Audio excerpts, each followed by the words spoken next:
terminar com vocês um tópico que a gente estava vendo ontem, que se refere aos efeitos da sentença de decretação da falência, tá certo?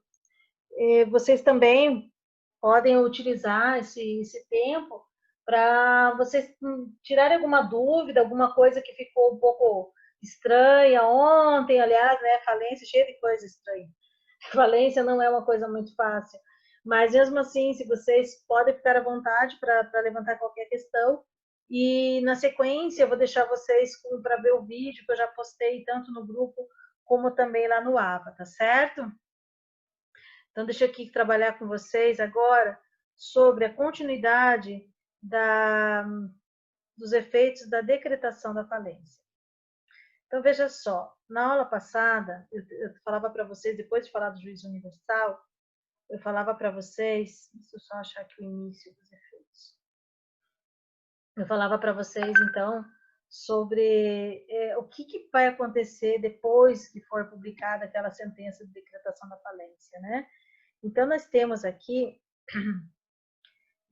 como consequência, em relação aos sócios, se for um sócio de sociedade de responsabilidade ilimitada, vai se estender a eles os efeitos da falência, né? Mais um motivo para não fazer uma sociedade dessas.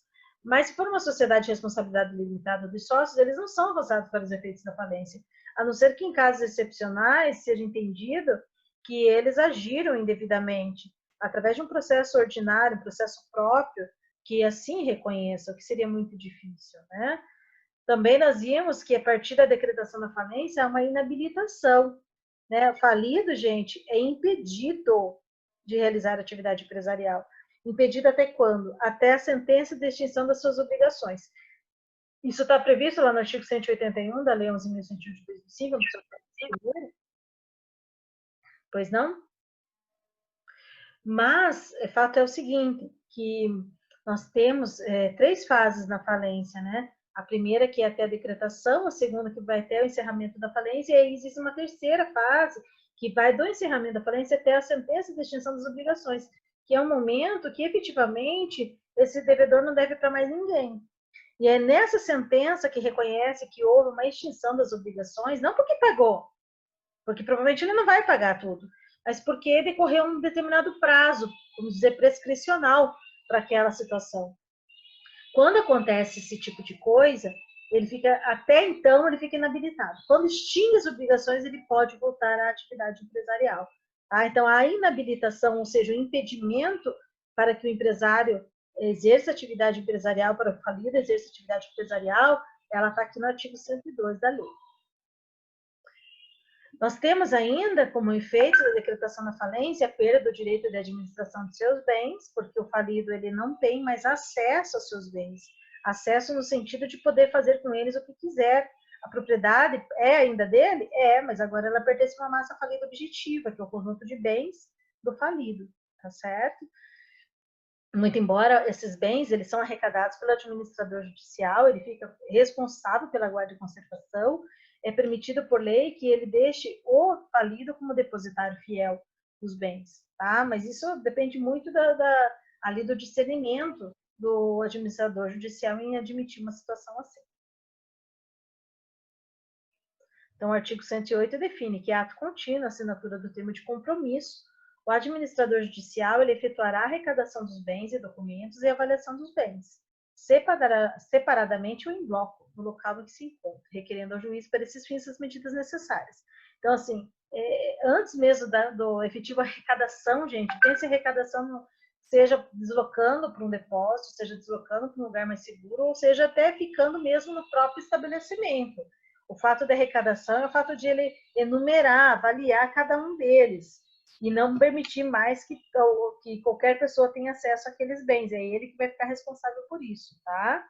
Por isso que ali no parágrafo primeiro ele define que os bens arrecadados ficarão sob a guarda do administrador judicial ou de pessoa por ele escolhida, sob responsabilidade do administrador, podendo falido ou qualquer dos seus representantes ser nomeado depositário dos bens. Ou seja, né, o próprio falido pode de ser depositado essa confiança, certo? Outra consequência da decretação da falência é o vencimento antecipado das dívidas, né? Vencido antecipadamente as dívidas, porque com a decretação da falência, imagine se o decredor tivesse que esperar até vencer a dívida dele, que ele já sabe que não vai receber, para daí se habilitar no processo, né? Então não teria muita lógica ficar esperando. Então vence antecipadamente a dívida. Os juros contra a massa, lembrando, para de ser computado os juros, não se cresce mais, mesmo a dívida não paga, vencida e não paga, não vai mais ser crescer de juros. A única exceção está no fato de que, se for debenturista ou credor com garantia real, esse caso, se o bem que foi dado em garantia puder suportar o pagamento da dívida e o pagamento dos juros, aí sim vai receber os juros, tá? Até um aluno ali da outro quinto período me perguntou, e se for parte dos juros? Recebe a parte dos juros que deu certo. Então, por exemplo, se eu estou falando de um credor com garantia real, só do credor com garantia real, tá, gente? O debenturista com garantia real. Se ele tem o bem que dado em garantia, vale lá, sei lá, foi vendido por 180 mil reais lá no leilão, certo? Mas a dívida era 100 mil de obrigação principal e 50 mil de juros. Ele vai receber os 150 mil.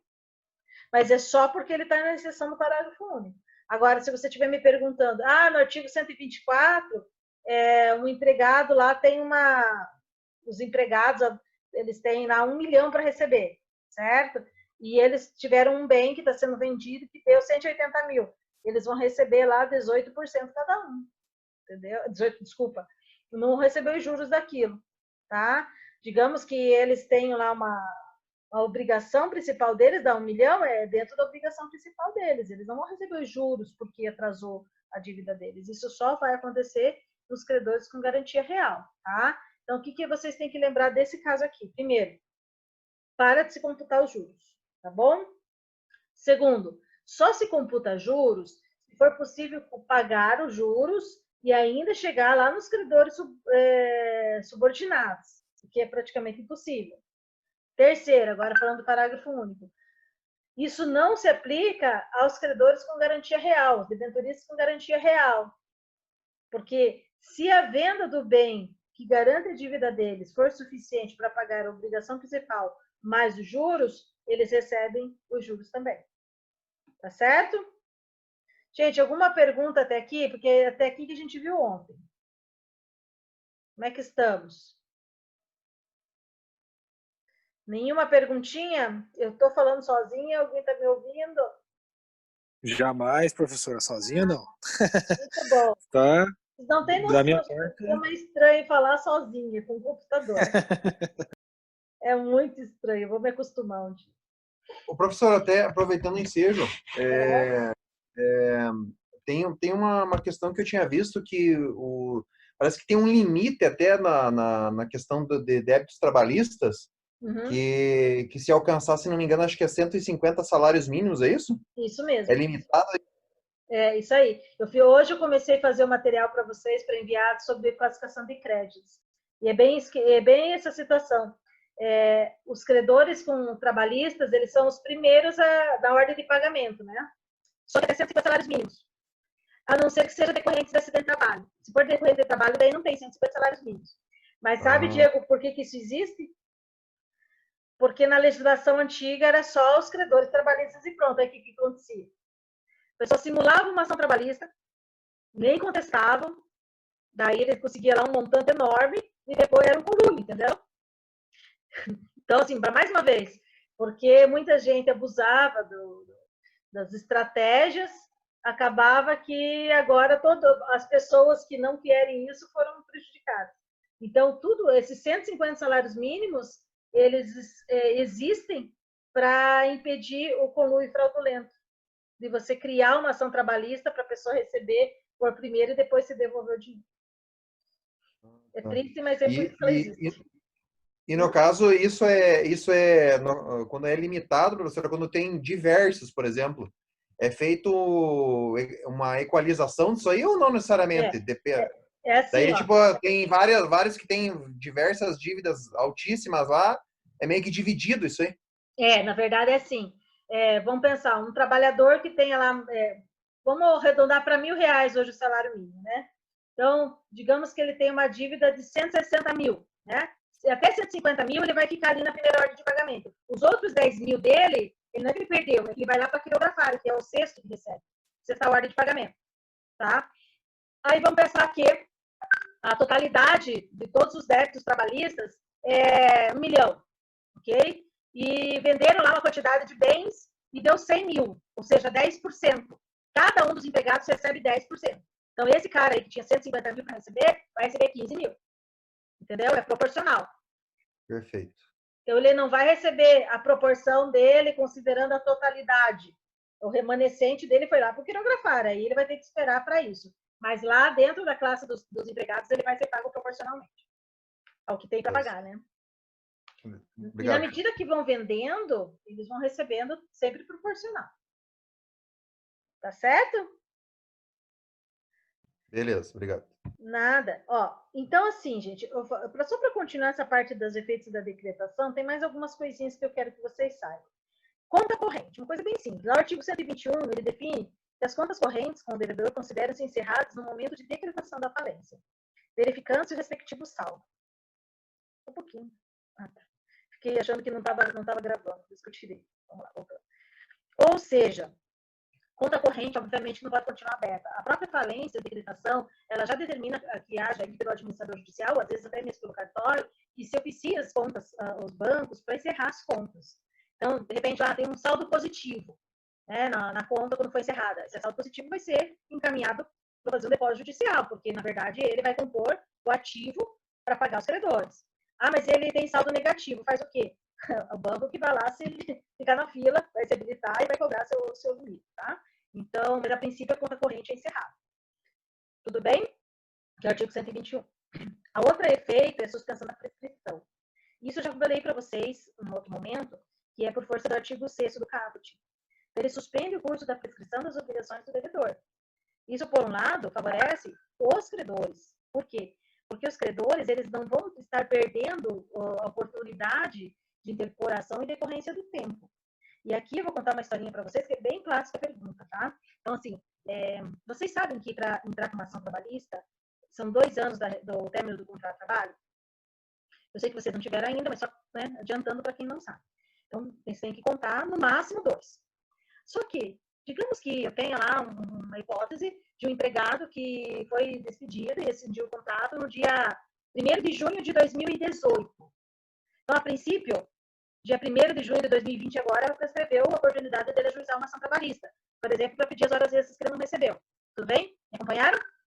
Então, assim, se ele rescindiu o contrato dele lá, dia 1º de junho de 2018, ele teria até 1º de junho de 2020 para interpolação lá no X-Trabalho e pedir as horas extras que ele não recebeu. Mas, hoje foi publicado a decretação da falência do ex-empregador. Ele pode entrar em cassação depois de 1º de junho? Ele vai poder. Porque pelo artigo 6º, na data de hoje, se foi publicada a declaração da falência, parou de contar a prescrição. Ele pode, por exemplo, vir ajuizar essa ação lá em agosto, lá em setembro, lá em outubro, enquanto durar o processo de falência. E não vai estar prescrito. Ele vai poder pedir as horas extras dele. Tá certo? Então, não se computa a prescrição em relação às obrigações do credor. A mesma coisa outros credores. Por exemplo, uma duplicata. Uma duplicata, a duplicata, por exemplo, ela vai prescrever em 3 anos. E vai parar de contar. Então, se a pessoa, de repente, ainda não executou a duplicata, ele pode fazer isso.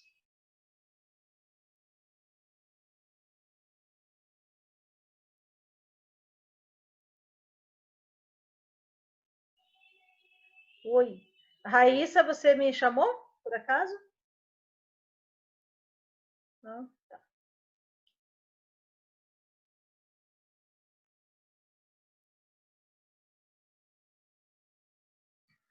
Ok.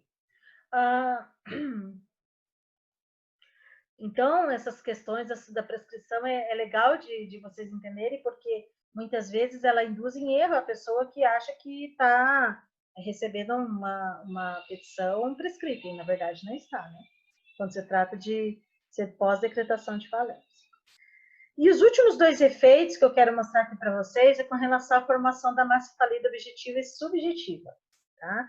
A partir da decretação da falência, a gente se refere àquele falido como massa falida. Então, vai ter lá massa falida objetiva e massa falida subjetiva.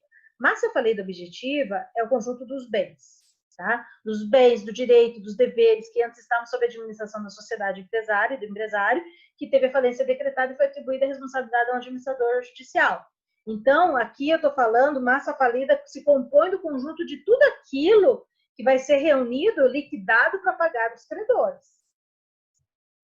Então, ele representa como se fosse assim, o gestor daquele conjunto de bens, certo? Agora, a massa falida subjetiva é o conjunto dos credores.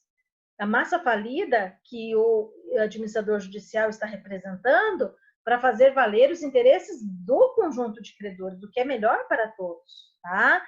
Então, é o conjunto dos credores que, em regra, deve habilitar seus créditos perante o juízo falimentar, cujo objetivo é concorrer ao ativo do devedor, pelo montante de seus haveres. Assim, após a realização do ativo, haverá partilha de seu produto, de forma equitativa em conformidade com a classificação de cada crédito. A massa falida subjetiva concorre aos bens que estão a cargo da massa falida objetiva. A massa falida não tem bens, sendo que os bens pertencem ao devedor, pertencem ao falido, que perdeu sua posse e administração em virtude da sentença que decretou a falência. Porque é uma questão interessante que a doutrina gosta de apontar. Não significa que a massa falida subjetiva é a dona da massa falida objetiva, nada disso. Tá? São duas coisas distintas e que não existe uma vinculação direta. O que acontece é que os bens continuam pertencendo ao falido, só que ele perdeu a administração sobre ele e vai ser forçado a liquidar aqueles bens por conta da falência, para pagar os credores, tá certo? Por isso que a gente chama assim, a partir da decretação da falência, a gente não fala mais o nome empresarial, a gente fala a massa falida é o nome empresarial. Então, por exemplo, supermercado ABC Limitada passa a ser chamada de massa falida supermercado ABC Limitada. E quando você chama massa falida, você já está dirigindo ao administrador judicial, colocando massa falida, supermercado ABC Limitada, na pessoa do seu administrador judicial. Tá certo? É assim que ele deve se apresentar, tanto para interpor uma ação, para realizar um contrato, para dirigir uma petição e para também responder um processo. Tá certo? Porque realmente agora ele não tem mais a sua identidade como antes. A massa falida objetiva, portanto, é o conjunto de bens pertencentes à massa falida que integrarão o ativo apto a honrar os compromissos e obrigações da massa, no que for possível, né, gente? Com a arrecadação do patrimônio do devedor, inclusive dos bens em poder de terceiros, origina-se a massa falida objetiva, também chamada de massa ativa. Tá? Essa é uma outra expressão dada a esse conjunto de patrimônio que faz parte dessa universalidade destinada ao pagamento dos credores. Tá certo? Bom, e, pessoal, seguinte, deixa eu falar uma coisa que eu lembro para vocês. Na sequência aí do material, vocês vão ter efeito da sentença de decretação da falência sobre contratos. Eu nunca trato isso em sala de aula. Eu acho que eu já até falei isso para vocês, mas deixa eu repetir. Porque ele é extenso e porque carga horária nunca é suficiente para a gente trabalhar totalmente falência. Então, esse é um caso em que eu sempre deixo disponível texto referente a essa situação, mas nem mesmo que a gente estivesse fazendo aula presencial, normalmente eu já nem trabalho porque não dá tempo, tá? Eu deixei, então, aí para vocês na sequência, vocês vão ver que fala dos efeitos do contrato efeitos da falência nos contratos. Mas, assim, via de regra, só para dizer a vocês, contratos, eles não são extintos porque faliu, a não ser que tenha lá uma cláusula que diga isso. Contratos, eles bilaterais ou unilaterais, eles vão ser igualmente, continuar sendo válidos, só que aí vai depender do administrador judicial ajustar os momentos em que ele pode ou não ser cumprido, tá certo? Então, esse que é interessante, não é uma extinção imediata em razão da falência. Bom, então é o seguinte, eu preparei para vocês um vídeo que vai tratar do seguinte conteúdo. É sobre a verificação e habilitação dos créditos. Esta parte da falência, a gente vai trazer para vocês o formato de como cada um dos credores passam a fazer parte da falência. Então, não basta assim, o credor ter avisado que ele devia para A, para B, para C. A, B e C tem que vir no processo e dizer, concordo, eu quero me habilitar, eu quero fazer parte desse pagamento, tá certo? E aí, como é que faz isso? Para quem faz isso? É nisso que eu quero que vocês se foquem agora, tá certo? E assim, se à medida que vocês forem vendo o vídeo e quiserem mandar dúvidas, quiserem, né, fazer reclamações, porque em alguns momentos eu acho até que está um pouco rápido, vocês me avisem, tá bom? Não ficou muito claro? Me avisem também, porque aí a gente retoma mais algumas coisas na próxima aula. E na próxima aula ainda, eu inicio a aula recebendo vocês no Zoom para a gente tirar dúvidas com relação a essa parte. E já estou preparando a sequência, que é classificação dos créditos, e tem a ver com isso que eu estava conversando com o Diego, para que vocês tenham isso também em vídeo. Acho que talvez fique um pouco mais claro quando eu consigo passar para vocês dessa forma. E aí a gente dá continuidade na semana que vem, fechando um conteúdo suficiente para daí fazer o trabalho, fazer pelo menos exercício de reforço, tá? Em relação aos trabalhos, eu já pretendo enviar isso para vocês no começo de junho, tá? Para que vocês tenham mais tempo. E no mesmo formato, faço uma avaliação parcial através de questionário, da forma como vocês fizeram da vez passada. Eu acho que ficou talvez um pouco mais prático, justamente por estar ali acessível no AVO. E também um pouco mais distante das avaliações bimestrais, que eu acho que isso também é de interesse de vocês. Tá certo? Gente, mais alguma pergunta? Da minha parte, não, professor. Não, tá certo. Então tá bom. Professora, Hã? quanto aos créditos tributários, que daí não necessariamente ele precisa entrar no rol, né, da processo de falência para poder receber seus créditos. Mas ele não como precisa se habilitar. se habilitar? Isso. Mas daí no momento que é decretada a falência, há uma comunicação para que essa situação... porque ele, na verdade, não precisa se habilitar no caso o que já está rolando em processo, né? Sendo em processo de execução, ou caminhando para isso, né? Não Então, só o que está em administrativo ainda. Isso. Na verdade, é o seguinte, no que pertine aos débitos tributários, primeiro que o que já estiver sendo executado, ele vai continuar executando, não vai nem ser suspenso, né? Ele vai continuar indo ao juízo que está. E assim que for dado todas as oportunidades de defesa, ele vai ser inserido no quadro geral de credores, independente de pedir habilitação. Ou seja, ele vai ser inserido para pagamento sem precisar fazer isso, por conta do acesso das informações que o administrador judicial tem. Quando é decretada a falência, uma das determinações que é dada para o juiz, que o juiz dá, aliás, é de oficiar as fazendas públicas. Então, assim que decretado, eles já são comunicados imediatamente sobre isso. E aí, se tiver alguma dívida pendente, eles já podem informar, certo? Aí faz a execução, compra massa falida, só para ter ali o acesso ao devido processo legal, mas o próprio administrador judicial já inclui o crédito tributário no quadro geral de credores. E se for tá na esfera só administrativa, professor, isso tem que daí judicializar e passar por todo o rito, mas daí já pode entrar direto no processo de falência, isso aí? Isso. Ou se ele não entra direto, ele não entra direto, ele vai ser processado. Por que ele tem que ser processado judicialmente? Porque tem que ser dada a oportunidade devido ao processo legal, tá? Mas assim, se bem que quando está definido, talvez ele não precisa da judicialização. Então assim, Diego, deixa eu te contar então.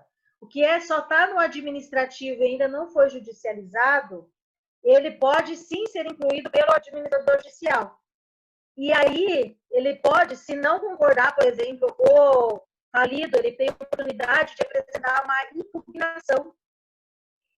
E aí é dado o devido processo legal para ele. Ou seja, de uma forma ou de outra, vai ser judicializado, entendeu? Porque a partir do momento que ele for habilitado não, for incluído como um credor, porque o administrador judicial colocou, já é dada a oportunidade para o falido dizer se aquilo é devido ou não. Se ele ficar silente, tudo bem. Mas para ele foi dada a oportunidade de defesa, porque ele tem uma impugnação que pode ser apresentada.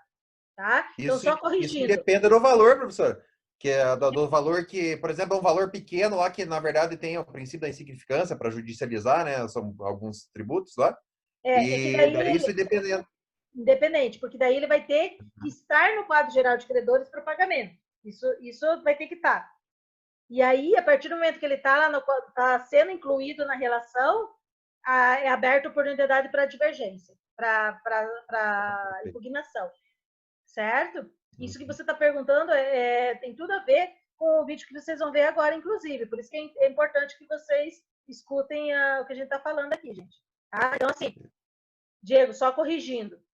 Se já tiver judicializado, vai continuar no processo a ação de execução, dada todas as oportunidades de defesa. Quando encerrar todas as oportunidades de defesa, o administrador judicial mesmo, sem pedido de habilitação, já vai incluir a relação de credores, tá certo? Agora, digamos que não seja judicializado ainda, está lá na fase administrativa a cobrança, e já está consolidada essa cobrança. Neste caso, o administrador judicial ele vai colocar na relação de credores esse tributário, né, esse credor tributário, mas vai abrir oportunidade para o falido poder impugnar aquele crédito. Se impugnar e demonstrar de alguma forma que ele está irregular, ok, né, diminui ou exclui aquele pagamento. E se ele não impugnar, ótimo, vai ficar lá na relação de credores. Fato é que, a partir da decretação da falência, isso não é só tributário, qualquer crédito que tenha sido inserido na relação de credores está sujeito a ser impugnado, e daí tem todo um trâmite judicial para isso, que é parte do que vocês vão ver agora, que está previsto lá no artigo 8º da Lei 11.021 de 2005. Perfeito, obrigado. Tá certo? Obrigada, Jean. Mais alguma coisa, gente? Deixa eu ver aqui, tem mais umas coisas no chat. Obrigada, Rafael. Ótimo. Gente, então, uma boa noite a todos e vamos lá assistir o vídeo para ver nessa parte de... Tá?